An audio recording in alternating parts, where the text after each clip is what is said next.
Hi everyone, welcome back to single pot cooking hacks. എല്ലാവർക്കും സുഖമാണെന്ന് വിശ്വസിക്കുന്നു. ഇപ്പോൾ നമ്മൾ ചെയ്യുന്നത് ഓണം സ്പെഷ്യൽ എപ്പിസോഡ്സ് ആണല്ലോ. അപ്പോൾ എപ്പിസോഡ് 1 നമ്മൾ പായസമാണ് ചെയ്തത്. എപ്പിസോഡ് 2 ഞാൻ ചെയ്യുന്നത് മാങ്ങാക്കറിയാണ്. അതെങ്ങനെയാണ് തയ്യാറാക്കുന്നത് നമുക്ക് കാണാം. Shall we move to the kitchen? ഓണത്തിന് ഇലയിൽ വിളമ്പുന്ന കറികളിൽ എൻ്റെ പേഴ്സണൽ ഫേവറേറ്റ് ഈ മാങ്ങാക്കറി തന്നെയാണ് കേട്ടോ. അതിനായിട്ട് ഞാൻ എടുത്തിരിക്കുന്നത് നല്ല പച്ചമാങ്ങയാണ്.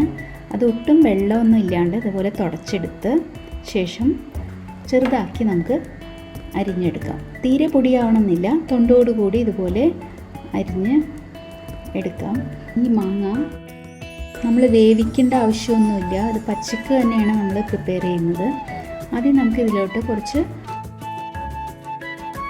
ഉപ്പ് ഇതുപോലെ ഇട്ടിട്ട് ഒന്ന് തിരുമ്മി വയ്ക്കാം. ഇത് ഒരു അരമണിക്കൂർ വെച്ചാൽ അത്രയും നല്ലതാണ്. ഇതിൽ നിന്ന് വെള്ളം ഇറങ്ങി വരും മാങ്ങയുടെ. അതുകൂടി ഈ കറിയിലോട്ട് ചേർന്നിട്ടാണ് ഇതിന് സ്വാദ് കിട്ടുക. അതിനായിട്ട് ഞാൻ ഉപയോഗിക്കുന്നത് നല്ലെണ്ണയാണ്. ഒരു 3 ടേബിൾ സ്പൂൺ നല്ലെണ്ണ നമുക്ക് ഒഴിച്ച് അതിലോട്ട് കുറച്ച് കടുക് വറക്കാം. അതിനായിട്ട് വെളുത്തുള്ളി, ഇഞ്ചി 1 ടേബിൾ സ്പൂൺ വീതം ഞാൻ ഇട്ട് കൊടുത്തിട്ടുണ്ട്, പൊടിയായിട്ട് അരിഞ്ഞത്. ഇപ്പോൾ ഇട്ടത് പച്ചമുളകാണ്, ഒരു 4 എണ്ണം ഇട്ട് കൊടുക്കാം. അതൊന്ന് ഇതുപോലെ ഒന്ന് ചുറ്റിച്ച് ഒന്ന് വഴറ്റിയെടുക്കാം. അതിനുശേഷം 3 തണ്ട് കറിവേപ്പില ഇട്ട് കുറച്ച് വറ്റൽമുളക് കൂടി ഇട്ട് കൊടുക്കാം. ഇതുപോലെ ഇത് കിള്ളി ഇട്ടാൽ മതി. ഇതുപോലെ ഈ അച്ചാറിനുള്ള ഇൻഗ്രീഡിയൻസ് തന്നെയാണെങ്കിലും നമ്മളിവിടെ വിനീഗർ ചേർക്കുന്നില്ല. ഈ മാങ്ങയിൽ നല്ല പുളിയുള്ള മാങ്ങയാണല്ലോ. ഇനി ഞാൻ ചേർക്കുന്നത് ഉലുവ പൊടിയാണ്. ഉലുവ പൊടിച്ച് വെച്ചത് ഒരു 1/2 ടീസ്പൂൺ ചേർത്തിട്ടുണ്ട്. പിന്നെ കുറച്ച് മഞ്ഞൾപ്പൊടി, 1 ടേബിൾ സ്പൂൺ മുളക് പൊടി എന്നിവ കൂടി ചേർത്തിട്ട് നല്ലവണ്ണം ഒന്ന് വഴറ്റിയെടുക്കാം. ഇനി തീ ഓഫ് ചെയ്തിട്ട് വേണം ഈ പൊടി ഇട്ടിട്ട് വഴറ്റിയെടുക്കാൻ. നമ്മുടെ ക്ലേ പോട്ട് ആയതുകൊണ്ട് നല്ല ചൂടുണ്ട്.